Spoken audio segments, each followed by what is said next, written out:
Hey guys, it's Jenny, your fitness expert, and I am so excited about this series because what we're going to talk about this time is about meditation and the importance of meditation and why we do it. A lot of times people say we need to meditate, we talk about calming our nervous system, we're talking about energy, but we really don't know what that means. So I am partnering with one of my favorite clients who I actually think is an expert on this subject. And she is going to bring some clarity into what and why we meditate. I say fitness is a non-negotiable. You say meditation is a non-negotiable. How does both of those things work in your life? Okay, hi guys, it's Jenny, and today I'm so excited to talk to you a little bit about meditation. So often in the fitness industry, we talk about meditating, cortisol levels, calming your nervous system, but I don't know that everybody really knows what that means. So I have joined together with one of my favorite people who I think is just really good at meditating, really good at energy. So I have asked her to come on today and give us a little introduction to meditation. Michelle? I hear you say so often, like, oh, you need to meditate. Oh, you need to meditate. Or I need to meditate. Well, and that we all do. And I agree because I see so many of my clients come into the gym every day. Their cortisol levels are really high. I can see it, how they walk in and their energy is just different. And then every time you and I talk about it, we talk about changing your energy and using meditation as a tool every day. But I think a lot of people don't really know what that means. Does that mean I just sit and close my eyes and think? And a lot of people say they don't have time for that. But I hear you say you don't have time not to do that. Yeah. Well, I'm not an expert. I have been meditating for about 7 or 8 years now, and it has changed my life. It's changed my whole world. And I mean, meditate, there's a lot of different kinds of meditation. I do transcendental meditation, and I like this because you don't have to have any tools, you don't have to have any sound, you don't have to have any candles. I mean, you can just do it anytime, anywhere.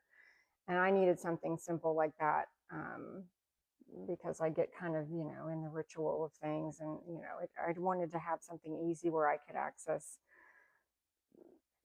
anytime, anywhere. Meditation is like a reset. I mean, think about like your body. And I thought of this earlier when I was meditating, is like, it's kind of like when you have too many tabs open on your computer, and then you can't really like, and then sometimes the thing will just like quit working properly, and it's like it goes on the fritz. So you got to turn off your computer. So it's kind of like doing that, like a reset for your body, for your mind.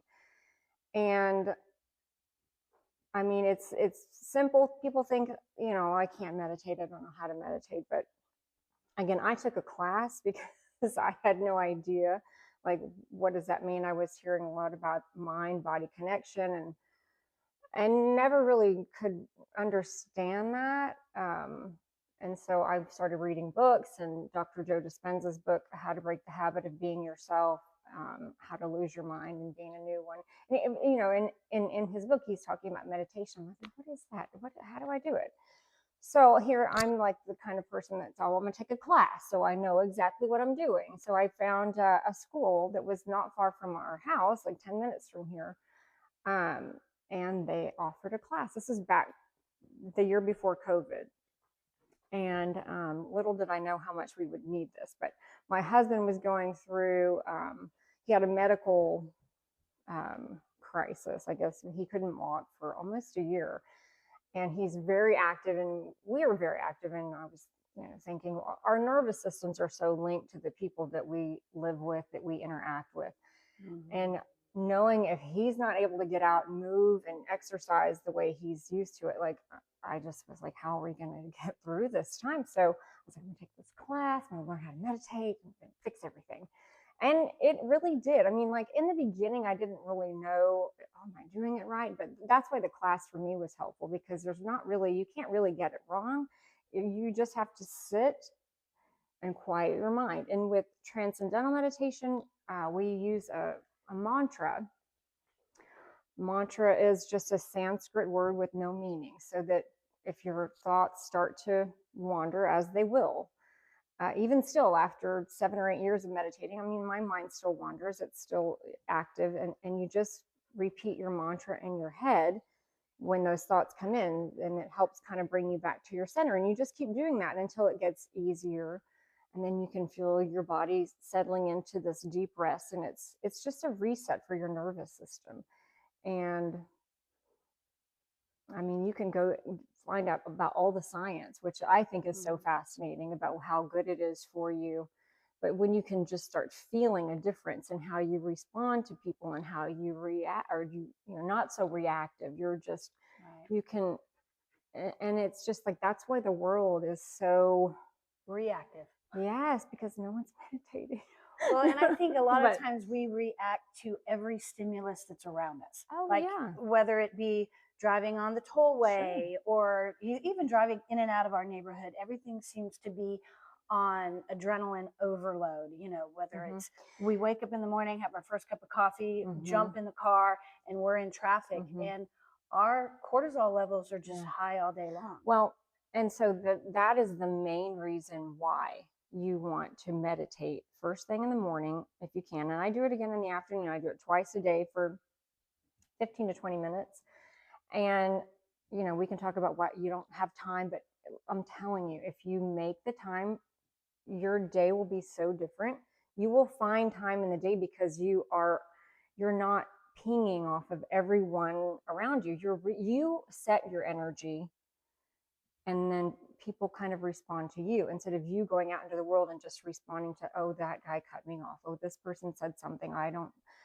It's like, if you start out and just settle yourself and your nervous system, because that's all we're doing, is like, just when you're out into the world and you haven't set your, like, found your center and found your calm, you're going to notice things that irritate you, that um, it's not how anybody wants to live. And then that's what's happening with most people. And it does take time. You have to kind of build that um, capacity inside of you so that you can hold more of those things and they don't hit you like a trigger. But with time, it will change your countenance, it will change your energy, it'll change your life. And we have these, our frequency is felt. Like, I don't know all the science, but like, when you come into a room or when you see someone come into a room, you can feel their energy. You can, like, and is it a calming energy? Is it a, exciting, or is it like, oh, I don't want to be around that person? Well, sometimes people need to kind of look outside themselves to realize, is that me in the first place? Like, everywhere I go, do I resonate negative or positive when I enter a room?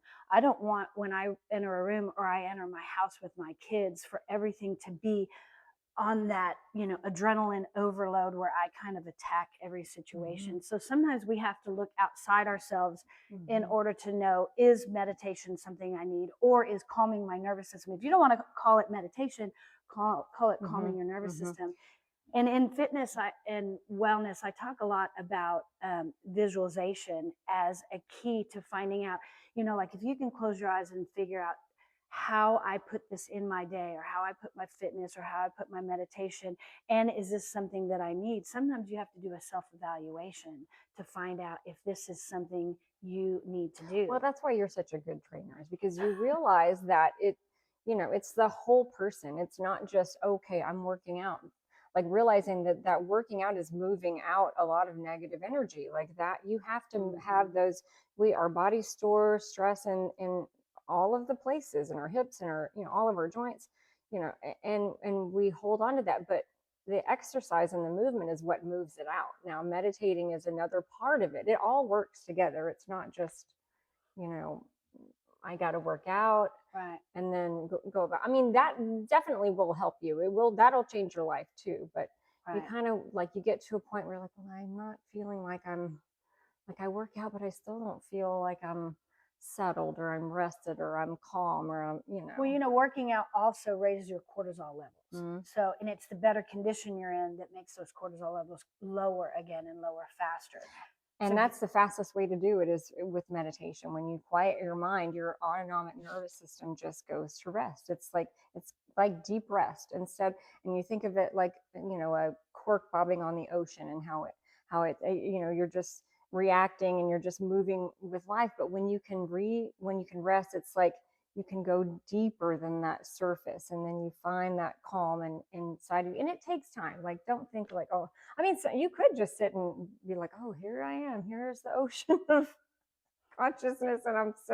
But it takes time. You kind of have to build, your tolerance. But it gets better, and it's cumulative, and it really, it makes life so much better when you're not just reacting to everyone and everything that's coming at you all the time. Okay, we talked a second about, cortisol levels, fitness, and meditation. And you work out 5-6 days a week. You're very active, and you think that is a cornerstone of your life. But you also say meditation is as well. As a fitness specialist, we know that when your body is under any stress, good stress, like if somebody even has a surprise birthday party for you and you walk in and everyone goes, surprise, your cortisol levels raise just because of that. So your body's natural response to any type of stress. And that's the same with your workout. So the better shape you're in, your body learns how to regulate that cortisol level, so you're a little bit more calm through your day and you handle outwardly stresses a whole lot better. And you feel that meditation is the same thing. And you're actually teaching me a whole lot about meditation and about energy when you and I train together. Sometimes I don't know who's training who. She's training me or I'm training her. But we feed off each other a whole lot that way. So tell us a little bit. I say fitness is a non-negotiable. You say meditation is a non-negotiable. How does both of those things work in your life? Well, I think that with meditation, I like to start my day. It's like a clean slate. A lot of times people say you can also reset by taking a nap. When you go to sleep at night, you're going to wake up and probably not pull all of the junk from yesterday. I mean, hopefully not. So you say meditate in the morning. What about at night? I do. You don't want to do it too late in the afternoon, but I do it in the morning and afternoon, like usually around 4:30 again. I mean, some people do it earlier. That's just what works for me. I do it in the morning, pretty soon after I wake up. If we put the two together, and two things that are really important in your life and things that I say are non-negotiable, is your fitness level. Cardiovascular, obviously resistance training is hugely important. And then you add another aspect to that, which is meditation. And then, calming your energy. And you say that to me a lot, is even when you walk in the gym, you're all about energy. I think you're one of the people that when you enter a room, you bring a certain level of energy with you. Well, and it's calming.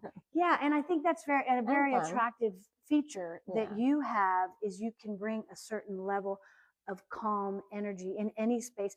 Actually, even no matter what your mood is, we all have stuff. It doesn't mean you don't have anything in your life that's very stressful, but you seem to be able to maximize that positive energy anywhere you go. So I think fitness, non-negotiable. You also think fitness, but also meditation and the times of day. And you were just kind of mentioning when that's important for you. Yeah. Well, I am able to work out in the middle of the day. So that's kind of how in the morning I kind of set my mood or my countenance or whatever for the day with meditation, and then I go about my day, and then I get to work out in the middle of the day. And I know that that's like maybe not everybody can do that, but that it's, to me, it's like they're not negotiable, because like but then there are always going to be things that come up where you feel like, oh, that kind of didn't hit me right. But then the workout is a way to release a lot of that, and you get a lot of that. I don't know. For me, if there's something that's frustrating me, or just to sweat and just to like feel like you're just expanding, like you're right. So a lot of people moving things out. I think for me, the exercise is the moving things out, and then the meditation is just like calming and grounding, and So the two together for you are a non-negotiable. And people say, well, I just don't have time for that, or I really don't know what that means. But how long do you think you would meditate for, or for Listen, start with a few minutes at a time. Just, I mean, like some people think, "Oh, I could never sit for that long." And there honestly are days where I'm like, oh, I cannot sit here like this. I'm too like amped up. I got too many things on my, honestly, that's when you need it the most. So start with a couple of minutes at a time, set a timer if you need to. And it gets easier, but I like to do 15 to 20 minutes twice a day. Start out with 5 minutes once a day, and then if that gets, and it will get easier. Well, and that's such discipline. Yeah, too. well, but I'm telling, I wish I could just like Well, you show are. you You that are. You're going to that show it- us, and you're going to teach us. well, because what happens is you calm down, and then you will get different thoughts. Like you're gonna change your whole thought pattern when you calm down your nervous system. So I'm gonna get ideas that I wouldn't have gotten if I had not sat and quieted my mind, because it's like closing all those tabs and then you can get a new idea. And sometimes it's just driving a different way, taking a different route. But a lot of times when you're so, overstimulated, those things are not occurring to you. So that's what I mean. Like you're going to make time in your day because you're going to make better decisions. You're not going to be making decisions based on what you've done in the past because you've reset. And that's what it is for me. It's just like a reset. So you're going to get new ideas. You're going to meet new people. You're going to go to new place. I mean, like it's just all going to be new. And I can't really explain that in this short amount of time, that every time you quiet your mind, you calm your body, you're resetting, you're getting a new frequency. When they say raise your vibration, well, every body has a frequency and those numbers are calibrated. And I'm not a scientist, but there's the scale of consciousness that is it Hawkins scale of consciousness. You can look that up. And each mood has a frequency. And when you are in a certain lower level frequency, you have certain feelings that govern that, feelings of depression. And I can't teach the whole science of it, but it makes sense when you are kind of low. There are thoughts that govern you in that, and you can't think higher. You can't get new ideas until you can raise up out of that vibration, out of that frequency. And so, if people could just get a glimpse, like if you could have thoughts like new ideas, get solutions to problems, they're not going to exist where you're at right now, because the problem and solutions don't exist on the same wavelength. You have to calm your nervous system, quiet your mind, raise your vibration, get new thoughts. I mean, that's in a nutshell. Well, it's hard to explain it to people, but there are it's even like the food you eat. When you are in certain levels of, you can call it mood, you can call it vibration, frequency, whatever, you can't get solutions to problems. Like you're not going to solve anything from those lower levels. You got to raise your vibration to get a new idea, to get a new solution, to meet new people, it all is connected, whether we can see it, with our eyes or not, but it's all connected, and it all matters. Not to make people afraid, like, oh, I'm doing everything wrong, but just, if you can realize that food makes a huge difference in your body, and you can't, if you're not eating healthy, if you're not, doing some kind of movement, yoga, exercise, even walking, like anything to open up pathways that exist inside of us, you're not going to get, those higher vibe ideas, solutions. Yeah. I mean, it doesn't mean you're not going to have a great life, but you're just going to have a better life if you can learn how to calm your nervous system and reset. I think people create their own rut. Oh, for sure. Yeah, if you think, God, I'm just kind of in this rut and nothing's happening. I was thinking that. I feel like my whole first part of my life, I wasn't that unhappy person. I was quiet, and I felt like I was in a rut, and I didn't know, what do I do? Am I going to live like this forever? And, I'm not saying, Well, we don't have any clarity in that point either, because we can't see. And you don't know how. Yeah, I'm not happy. Every day's the same. I'm not progressing. I'm not building with these anything. Things that you're talking about, they're life-changing. The movement, the meditation, then you can start talking about food and all of that too. Yeah. But, that is how you change your life. If people want to know you're stuck in a rut, you don't know what to do next, start with one of these 3 things and you'll see. Like, just just that simple. Consistency.